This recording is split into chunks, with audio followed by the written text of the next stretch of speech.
Hello coders, कैसे हैं आप सब। उम्मीद करता हूँ अच्छे ही होंगे। तो स्वागत है आपका इस रिएक्ट जेएस सीरीज के एक और वीडियो में। आई होप कि आपकी रिएक्ट जेएस सीखने की जर्नी काफ़ी ज़्यादा स्मूथ एंड अच्छी चल रही होगी। इस वीडियो में हम लोग बात करने वाले हैं स्टेट्स के बारे में कि स्टेट्स क्या होते हैं, उनको हम लोग यूज़ कैसे करते हैं और उनको यूज़ क्यों करते हैं। अगर हम लोग स्टेट्स की बात करें तो स्टेट्स एक स्पेशल टाइप की वेरिएबल्स होते हैं रिएक्ट जेएस के अंदर, जिसपे कि हम लोग वैल्यूज़ को स्टोर करते हैं, उनको यूज़ करते हैं, उनको अपडेट करते हैं। बस इतना सी है स्टेट। बट ये कुछ स्पेशल टाइप्स के होते हैं, मतलब कि इनको अपडेट करने का तरीका अलग होता है, इनको यूज़ करने का तरीका अलग होता है। तो ज़्यादा टाइम हम लोग यहाँ पे वेस्ट नहीं करते, चलते हैं डायरेक्टली अपने कोडिंग एडिटर पर और वहीं पे इसको हम लोग एग्जाम्पल के साथ समझते हैं, क्योंकि ये हमारी पूरी सीरीज प्रोजेक्ट के ऊपर बेस्ड है। तो यहाँ पर भी हम लोग प्रोजेक्ट बनाएंगे और उसी के दौरान हम लोग स्टेट्स को पूरी अच्छी तरीके से समझेंगे। तो ये रहा हमारा कोडिंग एडिटर और यहाँ पे हम लोग एक नया प्रोजेक्ट क्रिएट करते हैं। अब प्रोजेक्ट हम लोग कैसे क्रिएट करने वाले हैं, हम लोग यूज करेंगे वाइट का। ठीक है, हम लोगों ने पिछले वीडियो में पढ़ा हुआ था कि वाइट एंड पार्सल के थ्रू हम लोग प्रोजेक्ट कैसे क्रिएट करते हैं। तो यहाँ पे हम लोग वाइट का यूज करने वाले हैं अपने प्रोजेक्ट को क्रिएट करने के लिए। ये रहा हमारा वाइट, इसको हम लोग यहाँ से कॉपी करते हैं इसके कमांड को और यहाँ पे हम लोग पेस्ट करके इंटर करते हैं। इसके बाद हमें पूछेगा कि आपके प्रोजेक्ट का नाम क्या है। ये हमारा नाम क्या है, स्टेट रिएक्ट ऐप। ठीक है, स्टेट रिएक्ट ऐप, इंटर। उसके बाद हमें यहाँ पे सिलेक्ट करना है रिएक्ट जेएस, उसके बाद फिर सिलेक्ट करना है हमें जावास्क्रिप्ट को। इससे हमारा प्रोजेक्ट यहाँ पे क्रिएट हो गया। अब हमें चलना है स्टेट रिएक्ट ऐप के अंदर। हम लोग यहाँ पे लिखते हैं cd स्टेट रिएक्ट ऐप, इसके अंदर आ गए। अब हमें यहाँ पे अपने कमांड को रन करना है npm इंस्टॉल, क्योंकि जब भी हम लोग अपने वाइट के थ्रू प्रोजेक्ट को क्रिएट करते हैं तो वहाँ पे नोड मॉड्यूल्स क्रिएट नहीं होता है, हमें डिपेंडेंसीज को कमांड को रन करने के बाद अलग से इंस्टॉल करना पड़ता है। तो यहाँ पे हमने अपने कमांड को रन कर दिया, अब यहाँ पे ये इंस्टॉल हो जाएगा। थोड़ा सा टाइम लग रहा है, नेट थोड़ा सा स्लो है, सो मेरे साथ आप लोग बने रहिए। ये हमारा npm इंस्टॉल हो गया। अब हम लोग करते हैं npm रन dev। अपने प्रोजेक्ट को स्टार्ट करने के लिए हमें यही कमांड रन करना पड़ता है, करते हैं इंटर यहाँ पे। अब हमारा जो प्रोजेक्ट है ब्राउज़र में स्टार्ट हो जाएगा। हमें कॉपी करना है इस लोकल होस्ट के यूआरएल को और अपने ब्राउज़र में करना है पेस्ट। इंटर किया और यहाँ पे ये स्टार्ट हो गया। ओके, अब हम लोग ओपन करते हैं मेरे प्रोजेक्ट को। ठीक है, ये रहा हमारा प्रोजेक्ट यहाँ पे ओपन हो गया है। अब इसको थोड़ा सा नीचे कर देते हैं, इसकी हमें ज़रूरत नहीं है। ये रहा, ठीक है। अब हमें चलना है इसके अंदर एसआरसी के अंदर और यहाँ पे हम लोग ओपन करते हैं ऐप.js को। यहाँ पे हम लोग देखें जो हमारा ये ब्राउजर में एप्लीकेशन रन कर रहा है, यहाँ पे दिया गया है काउंटर नाम का एक एप्लीकेशन पहले से। इस पर अगर हम लोग क्लिक करते हैं तो ये अपडेट होता हुआ चला जा रहा है, राइट। इसी को हम लोग स्टेट कहते हैं कि यहाँ पे जो हमारा काउंटर है वो स्टेट एक है और वो बार बार यहाँ पे अपडेट हो रहा है। ओके, अब हम लोग क्या करते हैं, अपने इस वाले कोड को डिलीट करते हैं और हम लोग इसको शुरुआत से सीखने की कोशिश करते हैं। ये रहा स्टेट, इसको हमने हटा दिया और यहाँ से जो भी सारी चीज़ें हमें थी हमने यहाँ से हटा दिया। ये हो गया। अब हमें यहाँ पे कुछ भी नहीं मिलेगा, हम CSS को भी यहाँ से हटा ही देते हैं अभी के लिए। ये सारा का सारा चीज़ यहाँ से हट गई, ये भी हट गया। सेव करते हैं। ओके, ये हमारा हो गया। अब हम लोग क्या करते हैं, यहाँ पे एक वेरिएबल को डिफाइन करते हैं सिंपल सा। हम लोग यहाँ पे लेते हैं var count equal to 0। Okay, and फिर इसके अंदर हम लोग इसको प्रिंट करने की कोशिश करते हैं। हम लोग यहाँ पे लेते हैं एक डिव और इस डिव के अंदर हम लोग लेते हैं एक p और यहाँ पे लिखते हैं अपने काउंट को। ठीक है, तो इसी तरीके से हम लोग अपने वेरिएबल को प्रिंट करते हैं एक कर्ली ब्रेसेस किसी भी HTML टैग के अंदर, और उसके अंदर जो भी वेरिएबल होगा हम लोग वहाँ पे डाल देंगे तो वहाँ पे उसका आउटपुट हमें मिल जाएगा। अगर हम लोग यहाँ पे सेव करेंगे और आप लोग इसका आउटपुट देखेंगे तो हमें यहाँ पे 0 दिखाई दे रहा है, राइट। यहाँ पे 0 दिखाई दे रहा है, आप लोग ध्यान दें। तो ये रहा पार्ट हमारा। इसको मैं क्या करता हूँ कि इंडेक्स को भी CSS को हटा देता हूँ यहाँ से main.js के अंदर से, ताकि ये पूरी तरीके से वाइट हो जाए। सेव। ओके, ये रहा, अभी सही दिखाई दे रहा होगा, राइट। ये रहा हमारा 0 यहाँ पे दिखाई दे रहा है। अब ये 0 को हमें क्या करना, अपडेट करना है बार बार। जैसे कि हम लोगों ने इसके पहले ही देखा था कि हम लोगों के पास वहाँ पे बटन थी और वहाँ पे हम लोग क्लिक कर रहे थे, वो बार बार एक एक करके बढ़ता हुआ चला जा रहा था। ठीक है, तो उसी के लिए हम लोग क्या करते हैं, यहाँ पे एक बटन लिखते हैं। हम लोग यहाँ पे लिखते हैं एक बटन, इसके अंदर लिखते हैं क्लिक मी। ओके, अब हमें क्या करना है, इस बटन के क्लिक पे इस काउंट को अपडेट करना है। ओके, हम लोग यहाँ पे क्या लिखते हैं, ऑन क्लिक, और इसी फंक्शन के अंदर हम लोग डिफाइन करते हैं एक नया फंक्शन। हम लोग ऐसा कर सकते हैं, अगर आप लोग जावास्क्रिप्ट पढ़ रहे हैं तो आप लोगों को ये चीज पहले से पता होगी। हम लोग यहाँ पे लिखते हैं फंक्शन, लिखते हैं अपडेट काउंट, और हम लोग क्या करते हैं यहाँ पे count is equal to count plus 1। Okay, और इस फंक्शन को हम लोग क्या करते हैं अपने इस वाले बटन पे कॉल करते हैं, इसके ऑन क्लिक के इवेंट पे। ओके, इसी को हम लोग इवेंट हैंडलिंग भी कहते हैं, क्योंकि ऑन क्लिक एक इवेंट है, ऑन माउस मूव एक इवेंट है, ये सारे इवेंट हैं। तो यहाँ इस बटन के ऑन क्लिक के इवेंट पे हम लोगों ने इस फंक्शन को कॉल कर लिया है। अगर आप लोगों को फंक्शन को कॉल करना है बटन के क्लिक पे, तो डायरेक्टली उस फंक्शन का नाम हमें यहाँ पे दे देना है, हमें इसके आगे पैरेंथेसिस लगाने की जरूरत नहीं है। अगर हम लोग यहाँ पे पैरेंथेसिस लगाएंगे तो वो तुरंत ही एग्जीक्यूट हो जाएगा, ना कि उस बटन के क्लिक पे एग्जीक्यूट होगा, वो तुरंत ही वहाँ पे एग्जीक्यूट हो जाएगा। इसीलिए इस चीज़ को प्रिवेंट करने के लिए हम लोग सिर्फ और सिर्फ यहाँ पे इस फंक्शन का नाम दे रहे हैं। अब यहाँ पे इसको सेव करते हैं और हमें यहाँ ब्राउजर में ये जो बटन है यहाँ पे दिखाने लग गई है। ओके, अब हमें क्या करना है, इस बटन पे क्लिक करना है। अब यहाँ पे अगर हम लोग इसके ऊपर क्लिक कर रहे हैं तो आप लोग देखेंगे ये जो काउंट है, ये जो हमारा वेरिएबल का काउंट है, वो यहाँ पे अपडेट नहीं हो रहा है। ओके, अगर हम लोग को यहाँ पे इसको वेरीफाई करना है तो हम लोग चलते हैं इसको इंस्पेक्ट में और करते हैं कंसोल लॉग, और यहाँ पे इसके नीचे हम लोग इसको कंसोल लॉग कर देते हैं, सेव करते हैं, सेव हो गया। फिर इसको एक बार रिफ्रेश कर देते हैं। अब यहाँ पे इसको अगर हम लोग यहाँ पे क्लिक करें तो आप लोग देखेंगे कि यहाँ पे हमारे पास जो कंसोल लॉग है यहाँ पे तो ये अपडेट हो गया 1, बट जो हमारा ये ब्राउजर है वहाँ पे ये रेंडर नहीं हुआ है। राइट, हम लोग चाहें तो फिर से इसको पे क्लिक करें तो यहाँ पे हर एक बार काउंट जो है हमारा वो अपडेट होकर 4 हो गया, बट यहाँ पे जो यूआई है यूआई में ये चीज़ अपडेट नहीं हुई है। अब ऐसा हो क्यों रहा है? अब जब हम लोग यहाँ पे स्टेट्स का यूज करते हैं रिएक्ट जेएस के अंदर, तब हमारा जो यूआई है, जितनी बार हमारा स्टेट अपडेट होगा उतनी बार हमारा यूआई रेंडर होगा, तभी उसका अपडेट हमें दिखाई देगा अपने ब्राउजर के ऊपर। सो हम लोग यहाँ पे वेरिएबल जो ये नॉर्मल वेरिएबल है इसको अपडेट कर रहे हैं, तो हमारा जो यूआई है वो बार बार रेंडर नहीं हो रहा है, इसीलिए हमें जो इसका आउटपुट है वो यहाँ पे देखने को नहीं मिल रहा है। अब जब हम लोग स्टेट्स का यूज करेंगे, तब जब हम लोग स्टेट को अपडेट करेंगे, तब वहाँ पे स्टेट अपडेट होने के बाद जो हमारा यूआई है यूआई भी रेंडर होगा, तब हमें अपडेटेड वैल्यू उसकी अपने ब्राउजर में देखने को मिल जाएगी एज आउटपुट। ठीक है, तो अब चलिए हम लोग ये देखते हैं कि हम लोग स्टेट्स को डिफाइन कैसे करते हैं। राइट, अभी आपको समझ में आ गया होगा कि नॉर्मल वेरिएबल में कि हमारे पास प्रॉब्लम क्या है और उसको हम लोग स्टेट से कैसे दूर कर सकते हैं। हम लोग स्टेट्स को डिफाइन करने के लिए यूज करते हैं हुक्स का। अब हुक्स क्या होते हैं? हुक्स कुछ स्पेशल फंक्शंस होते हैं जो कि कंपोनेंट के अंदर साइड इफेक्ट क्रिएट करते हैं।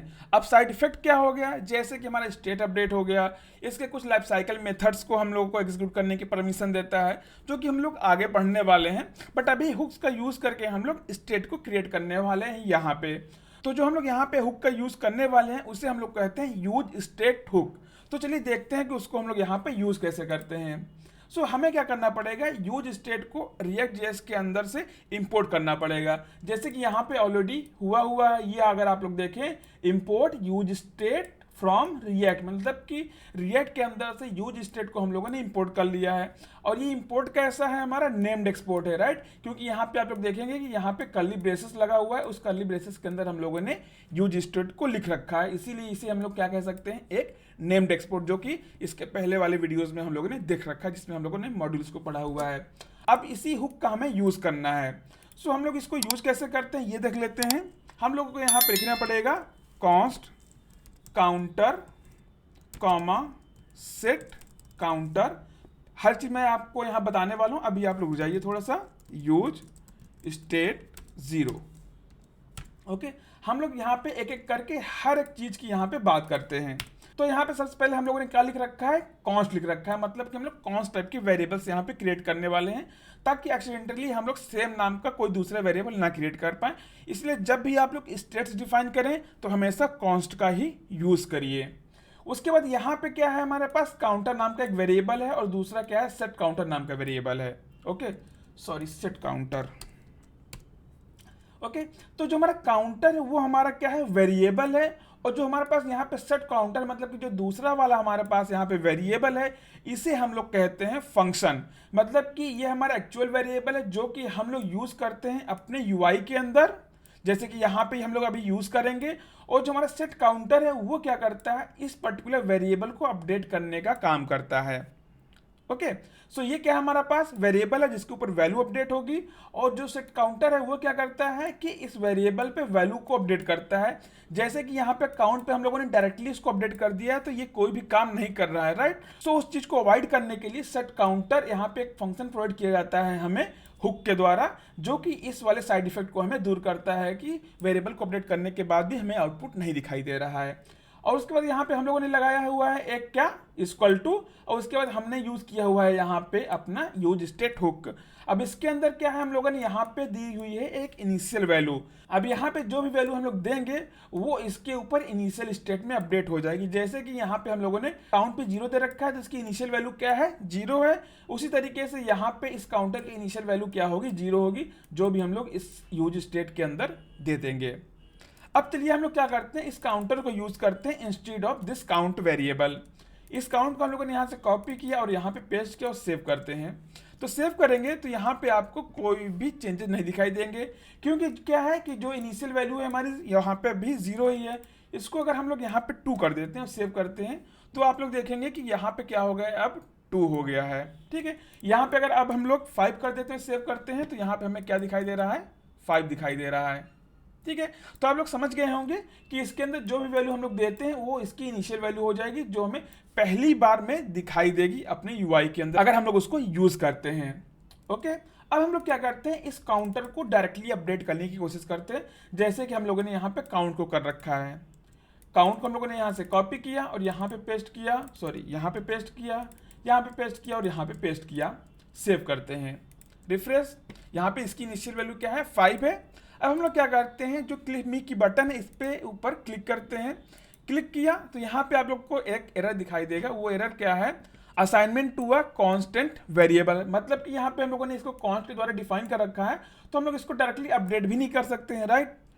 जाहिर सी बात है, अगर कॉन्स्ट के ऊपर हम लोग डायरेक्टली अपडेट करने की कोशिश करेंगे तो हमें यही एरर दिखाई देगा जो हमें यहाँ पे दिखाई दे रहा है, राइट। सो इसीलिए यहाँ पे क्या है, हमारे पास सेट काउंटर नाम का एक फंक्शन है जो कि इंटरनली इसको अपडेट करता है।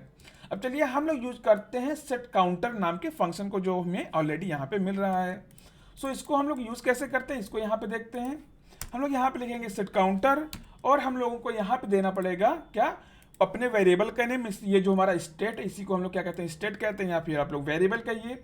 यहाँ पे हम लोग क्या लिखेंगे, यहाँ पे काउंटर +1, और इसी के अंदर हम लोग इसको डायरेक्टली पास कर देंगे। ओके, जरूरी नहीं है कि हम लोग इसको बाहर से डिफाइन करें, हम लोग इसको बाहर से भी डिफाइन करके इसके अंदर पास कर सकते हैं, और चाहे तो हम लोग इसके अंदर इसको प्लस करके भी पास कर सकते हैं।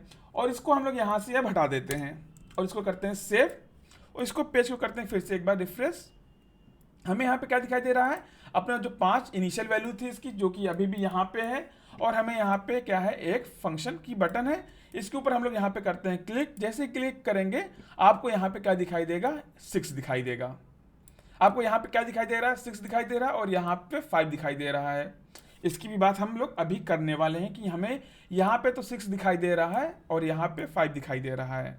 ओके, सो इस तरीके से हम लोग अपने स्टेट को अपडेट करते हैं। तो यहाँ पे हम लोग चाहे जितनी बार क्लिक करते हुए चले जाएं, यहाँ पे हमें वो स्टेट अपडेट होती हुई चली जाएगी। जबकि ये क्या है, कॉन्स्ट नाम का हमारे पास वेरिएबल है, जबकि ये कॉन्स्ट नाम का वेरिएबल है, बट ये जो इसके द्वारा फंक्शन हमें दिया गया है सेट काउंटर नाम का, इसीलिए हमें यहाँ पे इस चीज़ को अपडेट करने की फैसिलिटी मिल रही है। तो हम लोग यहाँ पे जितने भी स्टेट्स को डिफाइन करेंगे वहाँ पे 2 चीज़ें कंपलसरी है। पहला क्या है, हमारा वेरिएबल मीन्स जो स्टेट है, और दूसरा क्या है, हमारा फंक्शन जो कि उस स्टेट को अपडेट करता है।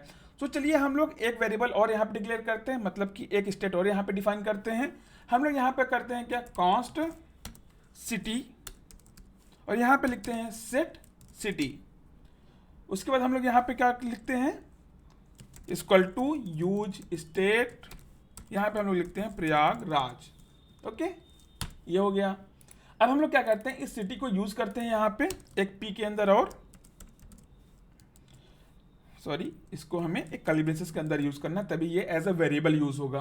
तो हम लोग यहाँ पे लिख देते हैं काउंट, और इसके अंदर हम लोग यहाँ पे लिख देते हैं सिटी।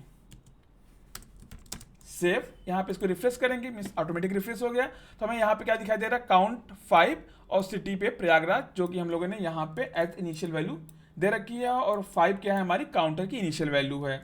अब हमें क्या करना है, सेट सिटी को यूज करना है। तो जो हमारा अपडेट काउंट वाला फंक्शन है उसी के अंदर हम लोग इसको भी यहाँ पे यूज कर लेते हैं अभी के लिए। सेट सिटी, इसके अंदर हम लोग दे देते हैं दिल्ली, और यहाँ पे इसको करते हैं हम लोग सेव। ठीक है, हमारा पेज रिफ्रेश हो गया है। अब हम लोग करते हैं इस क्लिक मी बटन पे क्लिक। जैसे क्लिक करेंगे यहाँ पे क्या हो गया, हमारा काउंट अपडेट हो गया और जो हमारा सिटी था वो भी हमारा सिटी यहाँ पे अब क्या हो गया, दिल्ली हो गया है। तो जो हमारा स्टेट है हम लोग उसके ऊपर किसी भी टाइप की वैल्यू को असाइन कर सकते हैं, जैसे कि हम लोग नॉर्मल वेरिएबल पे किसी भी टाइप की वैल्यू असाइन कर सकते हैं, चाहे वो स्ट्रिंग हो, नंबर हो, बुलियन हो, किसी भी टाइप की ऑब्जेक्ट हो, एरे हो। तो ठीक उसी तरीके से हम लोग स्टेट के ऊपर भी किसी भी टाइप की वैल्यू को असाइन कर सकते हैं। अब जैसे कि यहाँ पे लेट सपोज हम लोग एक यहाँ पे ऑब्जेक्ट असाइन करते हैं, इसके ऊपर const person comma set person, okay, equal to use state, user state नहीं, यूज स्टेट हमें यहाँ पे देना है। हम लोगों ने यहाँ पे क्या दे रखा है, इसको नेम पे राहुल दे रखा है और एज पे 25 दे रखा है, ओके। ये ऑटोमेटिक यहाँ पे जनरेट हो गया है। अब हम लोग इस ऑब्जेक्ट को कैसे यूज करेंगे, जैसे नॉर्मली यूज करते हैं, इसको भी हम लोग यहाँ पे देख लेते हैं, सॉरी पी हम लोग यहाँ पे देते हैं इसको। अब यहाँ पे हम लोग देखेंगे कर्ली ब्रेसेस और हमें इसको यूज कैसे करना है, पर्सन डॉट नेम, ओके। यहाँ पे हम लोग आगे लगा देते हैं नेम, एक आइडेंटिफायर, और इसके बाद फिर से एक पी यूज करते हैं, इसके अंदर हम लोग देते हैं एज और यहाँ पे लगाते हैं कर्ली ब्रेसेस और यहाँ पे देते हैं पर्सन डॉट एज और करते हैं सेव। तो हमें यहाँ पे दिखाई दे जाएगा तुरंत क्या है, नेम राहुल और एज क्या है, यहाँ पे 25 है। तो यहाँ पे हम लोगों ने एक नंबर को असाइन कर लिया, मीन्स एक इंटीजर को, यहाँ पे हम लोगों ने स्ट्रिंग को असाइन कर लिया और यहाँ पे हम लोगों ने एक ऑब्जेक्ट को असाइन कर लिया है। तो हम लोग जब भी स्टेट को डिफाइन कर रहे हैं वहाँ पे हम लोग किसी भी टाइप की वैल्यू को वहाँ पे असाइन आसानी से कर सकते हैं। और जब हमें उससे अपडेट करना है तो वहाँ पे जो फंक्शन दिया गया है उसके द्वारा उसी को हमें यूज करना है उसको अपडेट करने के लिए। अगर हम लोग किसी और तरीके से इसको अपडेट करने की कोशिश करेंगे तो हमें वहाँ पे इसकी वैल्यू, अपडेटेड वैल्यू दिखाई नहीं देगी। अगर हम लोग चाहें यहाँ पे कॉन्स्ट के जगह लेट का भी यूज कर सकते हैं, इसमें कोई प्रॉब्लम हमें नहीं होगी। बट एक्सीडेंटली हम लोग क्या कर सकते हैं, यहाँ पे एक वार नाम का भी वेरिएबल काउंटर डिफाइन कर सकते हैं, राइट। तो हमें यहाँ पे एरर देखने को मिल जाएगी। इसीलिए हम लोग यहाँ पे क्या करते हैं, हमेशा कॉन्स्ट का ही यूज करते हैं डिफाइन करने के लिए, ओके। इसको हम लोग कमेंट कर देते हैं, सेव, ठीक है। हमारा एरर जो था वो यहाँ पे चला गया, ठीक है। आई होप कि आपको जो यहाँ पे स्टेट है वो थोड़ा थोड़ा समझ में आ रहा होगा। अब हम लोग चलते हैं थोड़ा सा और आगे और ये देखते हैं कि जो हम लोगों ने अभी देखा था यहाँ पे कि जब हम लोग यहाँ पे क्लिक करते हैं तो हमें यहाँ पे क्या दिखाई दे रहा है, 5 दिखाई दे रहा है, जबकि यहाँ काउंट में क्या अपडेट हो गया है, 6 अपडेट हो गया है, राइट। यहाँ पे क्या है, हम लोगों ने क्या किया हुआ है, सेट काउंटर को यूज किया हुआ है, मीन्स हमने पहले स्टेट को अपडेट किया, उसके बाद हम लोग यहाँ पे काउंटर को कंसोल लॉग कर रहे हैं, राइट। बट यहाँ पे क्या हो रहा है, जो कंसोल लॉग है वो वहाँ पे 5 ही हमें दिखाई दे रहा है, बट जो हमारा यहाँ पे UI है, UI के अंदर यहाँ पे 6 दिखाई दे रहा है। अब ये क्यों हो रहा है, जो हमारे सेट काउंटर का फंक्शन है ये एक असिंक टास्क है, मीन्स असिंक्रोनस टास्क है। सो जो हमारा स्टेट अपडेट का टास्क होता है वो एक असिंक्रोनस टास्क होता है। इसीलिए हमें ये क्या हो रहा है कि सेट काउंटर को एग्जीक्यूट करने के बाद भी अगर हम लोग काउंटर को कंसोल लॉग कर रहे हैं तो हमें 5 ही दिखाई दे रहा है। सो ये हमारा क्या है, एक असिंक्रोनस टास्क है, इसीलिए हमें यहाँ पे 5 दिखाई दे रहा है अपडेट करने के बाद भी। अब इसको हम लोग दूर कैसे कर सकते हैं, इसको हम लोग आने वाले वीडियोज में देखेंगे कि जहाँ पे हम लोग यूज इफेक्ट हुक का यूज करेंगे और वहाँ पे अगर हमें इस पर्टिकुलर स्टेट को अपडेट करने के बाद कुछ टास्क परफॉर्म करना है तब हम लोग उसको आसानी से वहाँ पे कर सकते हैं, ठीक है। तो अभी के लिए आप लोग को बस इतना समझना है कि ये जो हमारा सेट काउंटर है ये एक असिंक्रोनस टास्क है, इसीलिए इसके बाद अगर हम लोगों को कुछ एग्जीक्यूट करना है इसके डिपेंडेंट तो हम लोगों को कुछ दूसरा हुक यूज करना पड़ेगा, जो कि हम लोग आगे पढ़ने वाले हैं। सो जो हमारा स्टेट है वो कई तरीके से कई जगहों पे यूज होता है। जैसे कि अगर हम लोगों को कुछ API से कॉल करना, मीन्स सर्वर से डाटा को फेच करना है, फिर उसको डिस्प्ले करवाना है, तब हम लोग वहाँ पर भी स्टेट का ही यूज करते हैं कि वहाँ से हम लोगों ने डाटा को फेच किया, फिर उसको स्टेट में अपडेट किया और जैसे ही वो स्टेट में अपडेट होगा उसका आउटपुट हमें UI में दिख जाएगा अगर उससे हम लोगों ने यूज कर रखा है, ठीक है। तो इस तरीके से हम लोग स्टेट को डिफाइन करते हैं, स्टेट को यूज करते हैं। अब चलिए हम लोग क्या करते हैं, एक प्रोजेक्ट बनाते हैं बढ़िया सा और वहाँ पे स्टेट को और भी अच्छी तरीके से हम लोग यूज करते हैं, ठीक है। तो हम लोग क्या करते हैं, यहाँ पे एक नया प्रोजेक्ट क्रिएट करते हैं अपने इसी वाइड के थ्रू। यहाँ पे जो हमारा टर्मिनल है इसको यहाँ पे क्लोज करते हैं, चलते हैं एक डायरेक्टरी बाहर और यहाँ पे जो हमारा कमांड था कौन सा, npm create white latest, इसी को फिर से एक बार रन करते हैं। रन किया, हमारा प्रोजेक्ट का नाम क्या होगा, फर्स्ट स्टेट प्रोजेक्ट, इंटर। यहाँ पे हमें सिलेक्ट करना है रिएक्ट, इसके अंदर फिर हमें सिलेक्ट करना है जावास्क्रिप्ट को। तुरंत ही हमारा प्रोजेक्ट क्रिएट हो गया। अब चलते हैं हम लोग अपने फर्स्ट स्टेट प्रोजेक्ट के अंदर, npm इंस्टॉल, जल्दी जल्दी ये काम आपको भी कर लेना है, थोड़ा सा टाइम लेगा। सो यहाँ पे हमारा प्रोजेक्ट क्रिएट हो गया है और यहाँ पे npm इंस्टॉल भी हो गया है। अब हम लोग क्या करते हैं, अपने प्रोजेक्ट को रन करने की कोशिश करते हैं, npm run dev, ये इसको हम लोगों ने यहाँ पे रन कर दिया और इस वाले प्रोजेक्ट को हम लोग अब कर देते हैं क्लोज, जो हमारा पुराना वाला प्रोजेक्ट है। ओके, इसको थोड़ा नीचे करते हैं। ठीक है, ये हमारा ब्राउज़र में एप्लीकेशन रन होने लगा है। इसको हम लोग कर देते हैं यहाँ से क्लोज और ये रहा हमारा पहला वाला फर्स्ट स्टेट प्रोजेक्ट। SRC के अंदर हम लोग चलते हैं app.js के अंदर। ओके, इसको हम लोग करते हैं थोड़ा सा वो साइड में और अपने ब्राउज़र को मीन्स अपने टर्मिनल को हम लोग कर देते हैं थोड़ा सा बड़ा। ओके, सो यहाँ पे हम लोग बहुत ही सिंपल से प्रोजेक्ट बिल्ड करने वाले हैं जिसमें कि हमारे पास लिस्ट ऑफ यूजर्स हैं एंड हमारे पास वहाँ पे 2 बटन होगी और अगर हम लोग नेक्स्ट पे क्लिक करते हैं तो हमें अगला वाला यूजर दिखाई देना चाहिए, उसकी डिटेल दिखाई देनी चाहिए। अगर हम लोग बैक पे क्लिक करते हैं तो हमें पिछला वाला यूजर दिखाई देना चाहिए और उसकी इन्फॉर्मेशन दिखाई देनी चाहिए। सो हम लोग क्या करते हैं, यहाँ पे एक लिस्ट ऑफ यूजर्स को क्रिएट करते हैं। सिंपली यहाँ पे हम लोग क्या करते हैं, const user data is equal to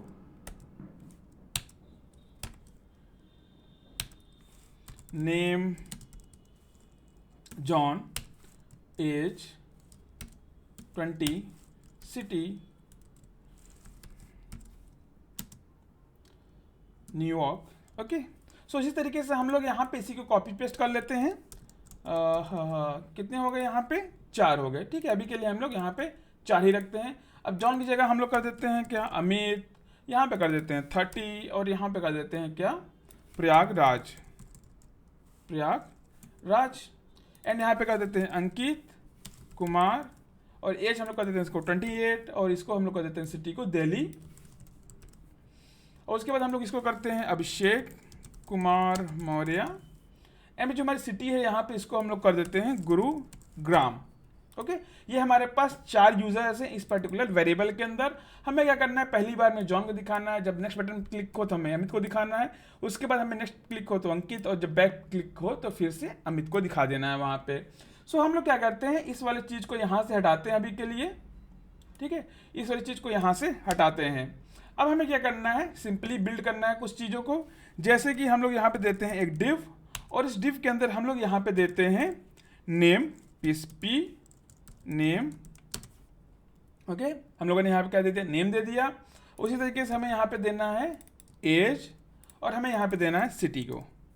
save करते हैं तो इसका आउटपुट है हमें यहाँ पे दिखाई दे रहा है। ठीक है, ये हमारा यूजर डाटा क्रिएट हो गया। अब चलिए इसको हम लोग अपने ब्राउजर में डिस्प्ले करवाते हैं। तो डिस्प्ले कराने के लिए हमें इसको यूज करना पड़ेगा यहाँ पे और हम लोग यहाँ पे यूज कर सकते हैं कर्ली ब्रेसेस यूजर डाटा। इसके 0 इंडेक्स को हमें सबसे पहले प्रिंट करवाना है तो हम लोग यहाँ पे दे देंगे 0 और फिर डॉट नेम।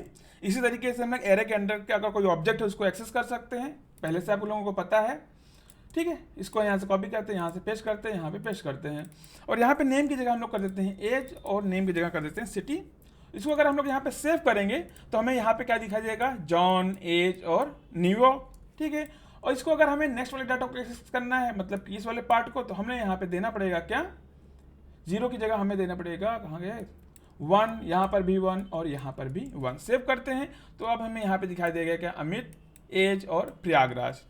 अगर हम लोग यहाँ पे देखें तो अगर हमें नेक्स्ट डाटा को एक्सेस करना है तो हमें क्या करना पड़ेगा, एक एक करके इंडेक्स को आगे बढ़ाना पड़ेगा और यहाँ पे अगर प्रीवियस वाले डाटा को अगर हमें एक्सेस करना है तो हमें एक एक करके इंडेक्स को वहाँ पे कम करना पड़ेगा। सो हम लोग क्या करें, जो हमारा ये इंडेक्स वाला पार्ट है इसी को हम लोग क्या कर सकते हैं, स्टेट से अपने रिप्लेस कर सकते हैं, क्योंकि हम लोग स्टेट को ही वहाँ पे प्लस से माइनस करेंगे तो क्या होगा, इंडेक्स वहाँ पे चेंज होता है, वो चला जाएगा।